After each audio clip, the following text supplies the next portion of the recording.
wrap up your conversations. We're going to get started again. Oh, that was the fastest quieting I've gotten of an audience ever. That was great. Finally, I'm commanding the room. I'm coming How up with many a people are in the room? dozen. 1985.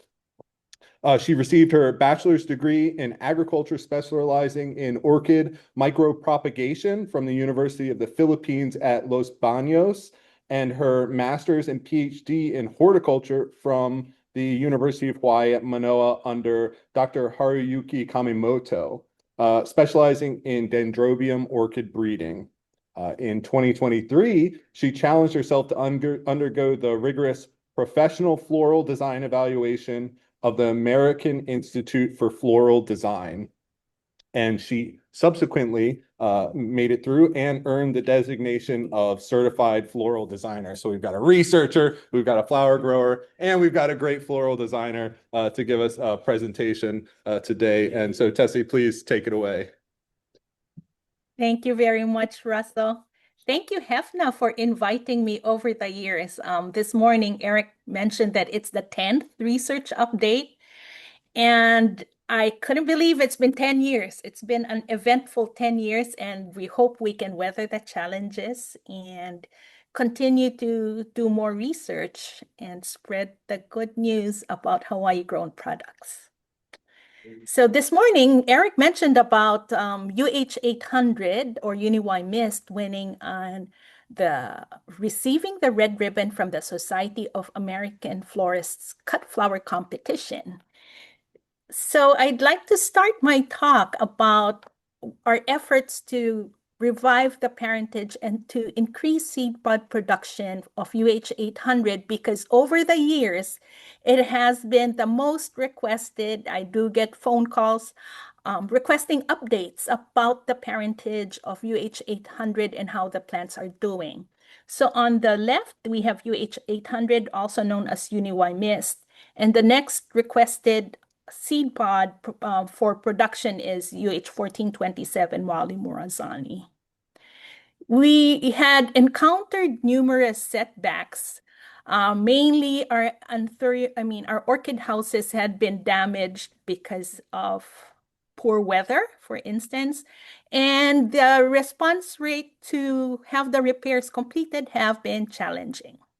Nevertheless, we strive to continue on despite the challenges thrown at us with the sad conditions of our greenhouses.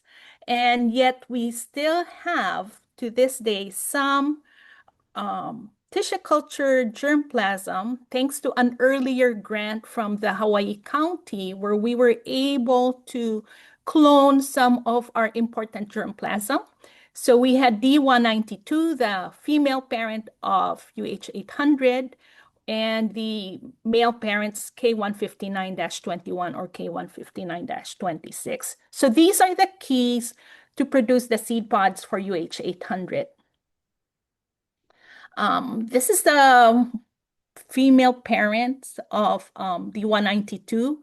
From the tissue culture, we had to deflask them. They were not in a great state because we just kept them growing on survival mode.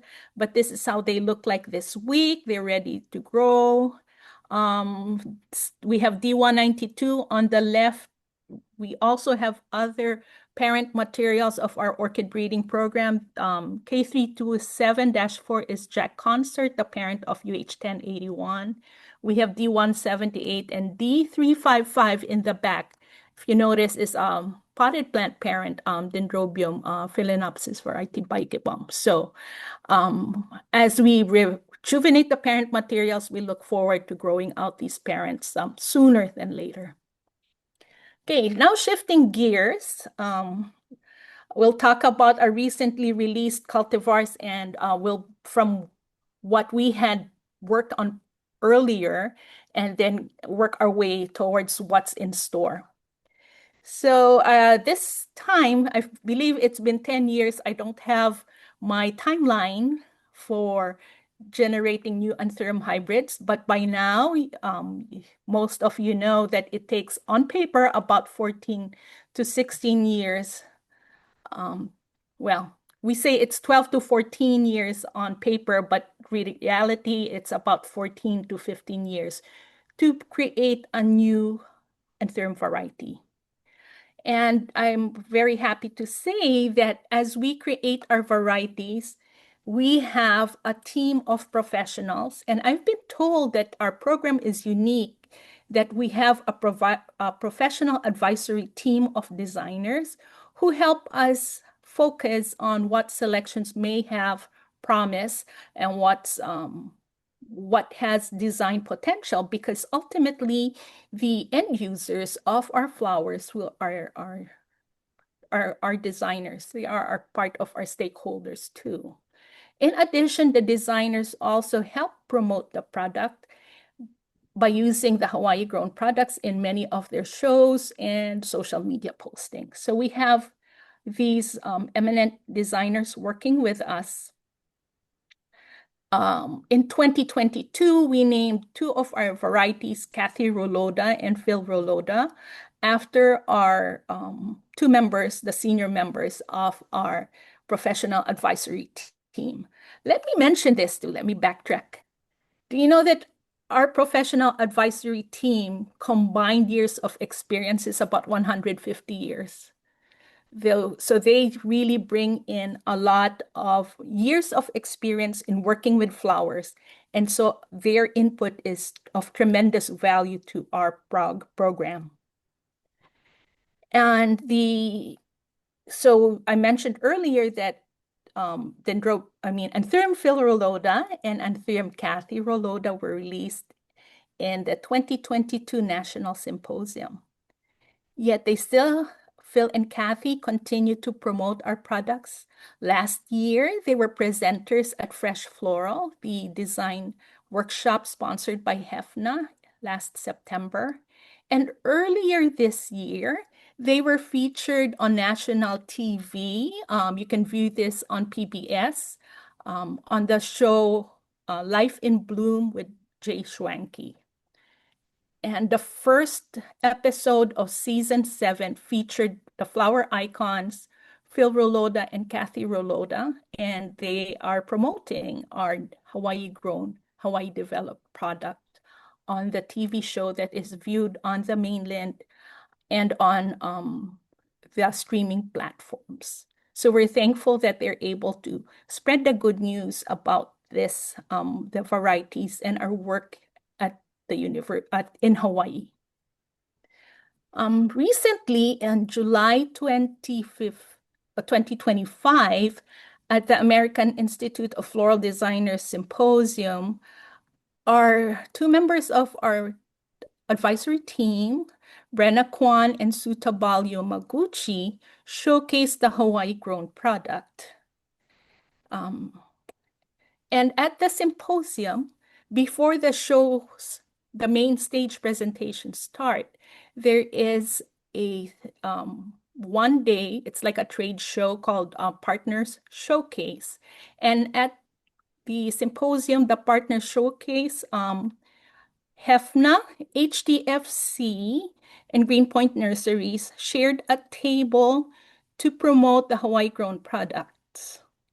And so we have, this is the construction. You see Eric hard at work helping with the design. Hitomi Gilliam is here helping out with the design, and our HFNA Oahu director, Kathleen Yoshinaga, was also helping out. What was interesting with this year's display is that some of our selections in testing and our newly released cultivars were also featured. Mind you, this is also the event where the third edition of the Neotropica was unveiled and released to the public. So making sure our new varieties, our Hawaiian grown product, were showcased in this particular event.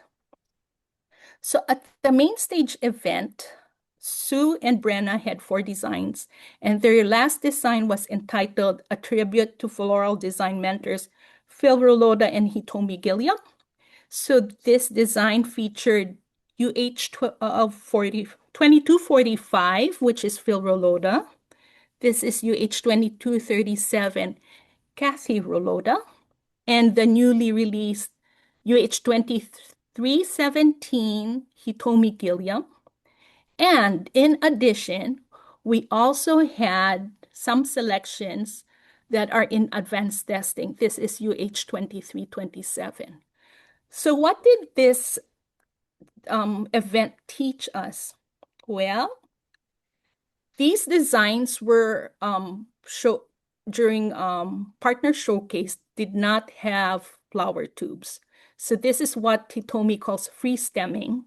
And so this event in a hot, dry convention center in Palm Springs showed us that our Anthurium varieties can withstand at least 24 hours to 36 hours of at least 24 hours. I wouldn't say 36 hours.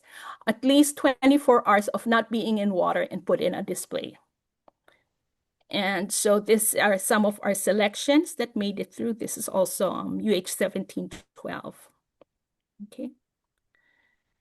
So these materials, some of them, like this one, were free-stemmed, recut in water, and then used again for another display.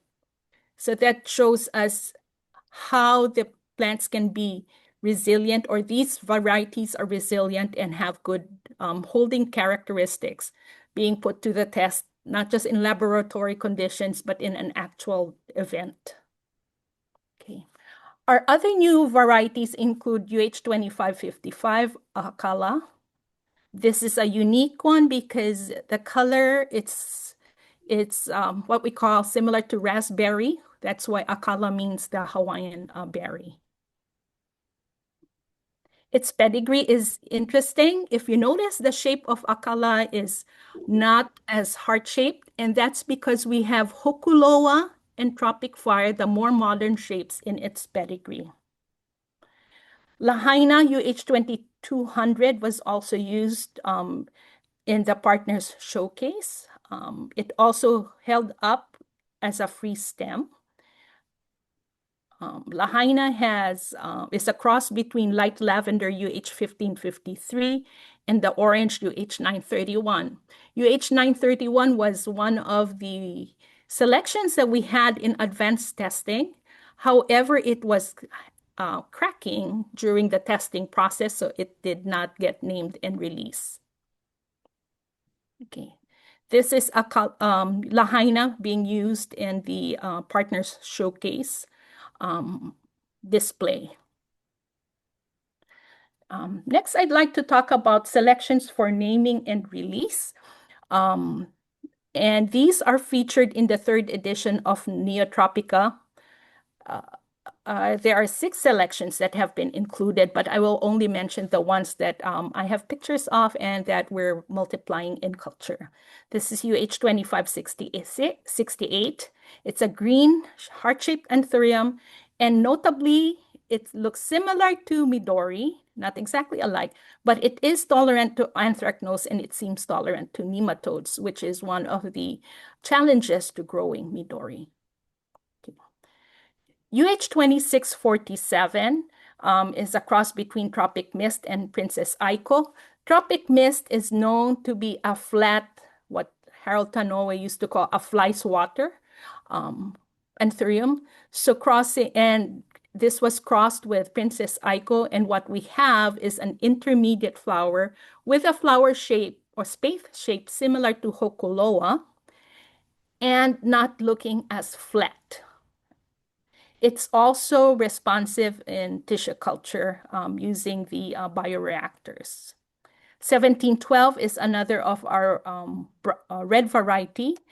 And this is a unique color, and it's one of the varieties that our designers really pushed us to test. We thought, oh, it's a small flower, it's brown, nobody's gonna be interested in that. But because of the visit of the PAT to our greenhouses, they said brown is important. And so this was the impetus we needed to push on with the advanced testing. This is UH-1712 used by Sutabal Yamaguchi last year in the workshop. We also have UH-2652, which is a cross between Maui and Kapoho Okay.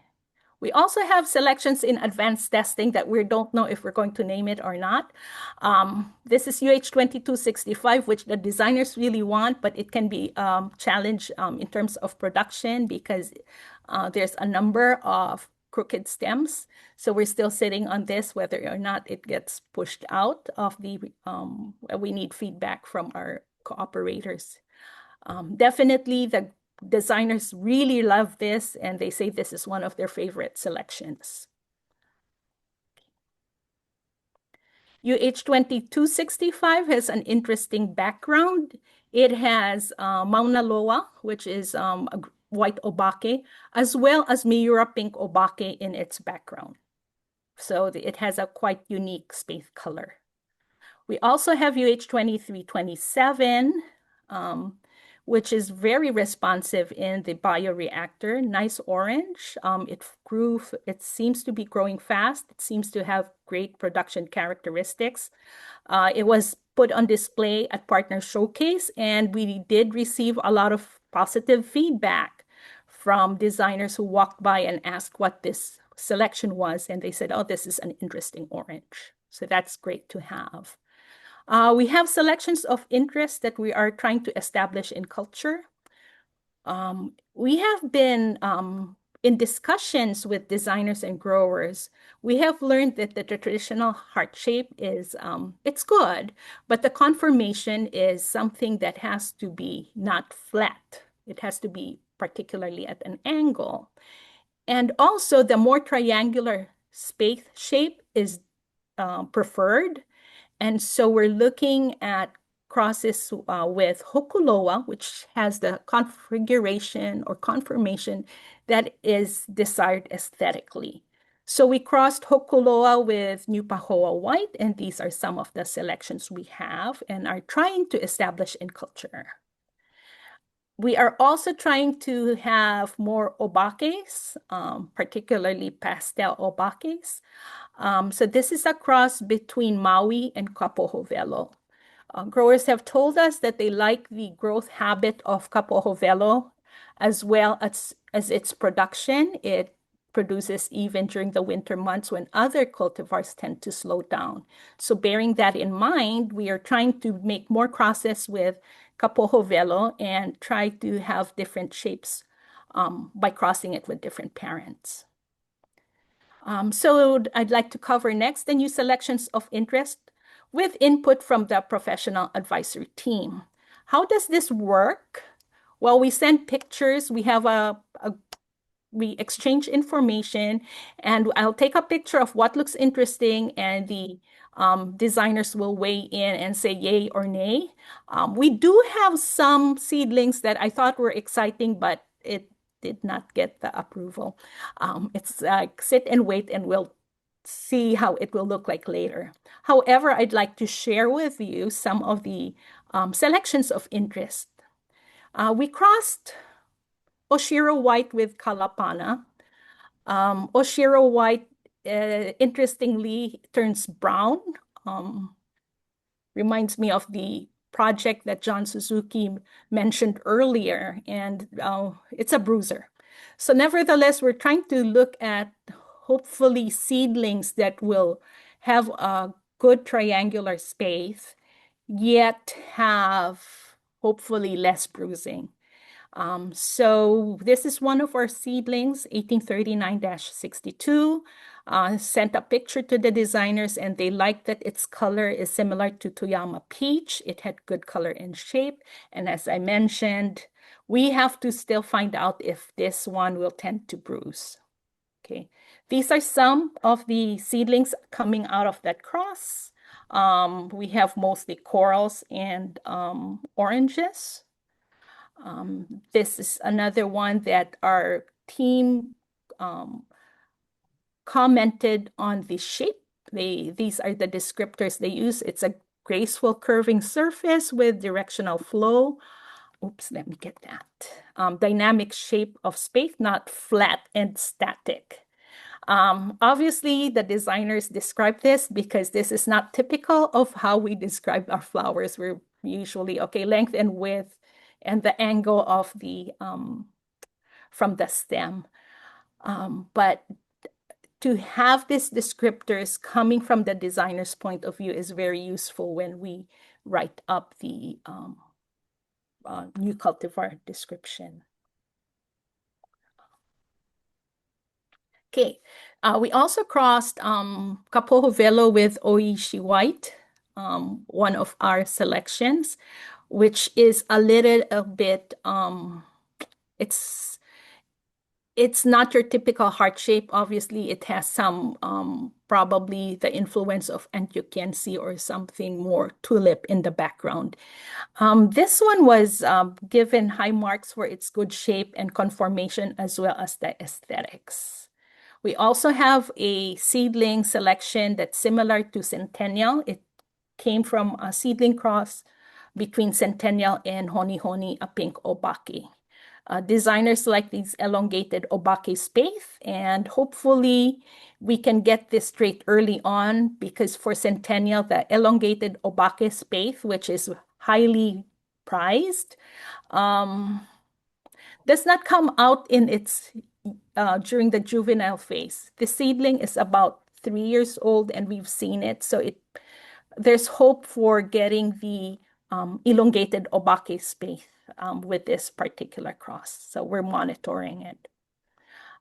Future, facing forward, we've been making a lot of crosses with A494, which is a cross between the Andreanum and Antiochiense. When we looked at what is in the background of many of our crosses, that Andreanum Antiochiense hybrid is prominent as one of the parents used. It's A494 was used to develop Tropic Fire, Kapoho Velo, Honi Honi, and even in Hitomi Gilliam, we have A494 in its background. So definitely knowing the parentage and knowing which parents have contributed greatly to the breeding program gives us an idea of what we should be crossing with. The dream is to have whatever colors we have in the heart in the more intermediate or shape similar to Hokuloa. So these are some of the seedlings that were germinated earlier over the summer. Crosses with Maui, UH-1756, and also Kapoho Velo, UH-1991 with A494. So the next 2 years will be interesting to see what we can come out with. And in summary, for the Dendrobium program, we are aware that supplying the industry with seed pods of the desired varieties is critical, and that rejuvenating parent material, both in vitro and in the greenhouse, is necessary to produce quality seed pods. And for our Anthurium breeding program, we recognize that input from the professional advisory team during the seedling selection stage is crucial so that we can fast-track selections and clone the ones that we know are of benefit or have the desirable qualities for the market. And with that, I'd like to say thank you, mahalo to HFNA and my colleagues. It takes a village to develop a variety, and I'm thankful that we have a very supportive village who have been with us through the years. Thank you.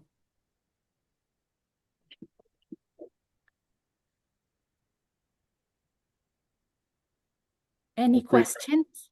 Great presentation, Tessie. So do we have any questions? Yeah, Eric, and just let me know if you can hear them, Tessie, and if not, I'll repeat the question. How's that sound? Thank you, Tessie, for your presentation.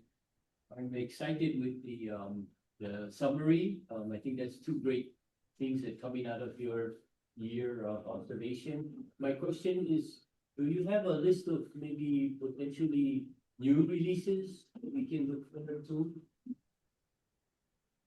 For which one? Anthurium first. Oh, Anthurium first, potential list. I think what we have there is what we think might go, and then there's a few more. And I think we have what I want to see is move out the ones that we have as names, and then we'll have a few more down the pipeline to move down. But definitely, I think that UH-2327 looks promising. I think you folks are seeing increase in size also. Yes. And I know 2647, the designers love it so much. And even when we went last year, I think it was Estella asked us if we were going to send more for testing. So yes, definitely we have a list of materials that we want to do. The Dendrobium breeding kind of I've been focusing on germplasm over the past few years, mainly because with the houses not looking great and the status of the parent materials not looking good, I figured it would be best to rejuvenate and get more healthy germplasm, and then we look forward to making more crosses from that. So this is Eric again. So question on the Dendrobium. So you're feeling comfortable with the parentage that you're rejuvenating, you have all the parentage you need, you don't need any more. Are they growing good? I think they're Neo's there. Shout out to Neo. We increased the irrigation, and as he said 20 minutes. So I like to pick the brains of people who know better than me. So we did the 20-minute irrigation, and the student applied slow release again because we were doing foliar, and he said no need to foliar. So I told my student, and he was happy. Increase the slow release, refertilize with slow release, and I asked our technician to up the irrigation to 20 minutes. So the plants look good. So I'm hoping they look much better than what they looked like last month. Oh, Thank you, Neo. good news. I have a question. What slow release are you using, Tessie? That's not this. I'm not endorsing anything. We're using Nutricold And which 11, 100 days. 8, 11, 11? Great. Thanks. We got a question from James, and again, just let me know if you need the question repeated. You have a good mic. I can hear. Yeah, it's nice, right? Yeah. Love seeing all of the breeding program selections, and also just the review of some of the history. The color on that 1712 is really interesting. And I was glad that the path had kind of focused on it. Is that color coming from, does it have a lot of Komohana in its ancestry? Do you know offhand? Or That one, I don't have the parentage offhand. I hate to say this because I wasn't too keen on it, so I didn't spend time on doing the pedigree. But when I see you next month or next year for sure, I'll put in the pedigree. I believe it's something with a red and a green to come out with brown. oh, okay, awesome. Yeah, really fun seeing the range of colors and shapes. Thank you. Yes, Good. and one more thing, Lois wanted another one that was lighter brown, but we're still having it in clonal increase. So 1712 was actually the second choice. She wanted something else, 1698, in culture. Great. I think we're at time for questions.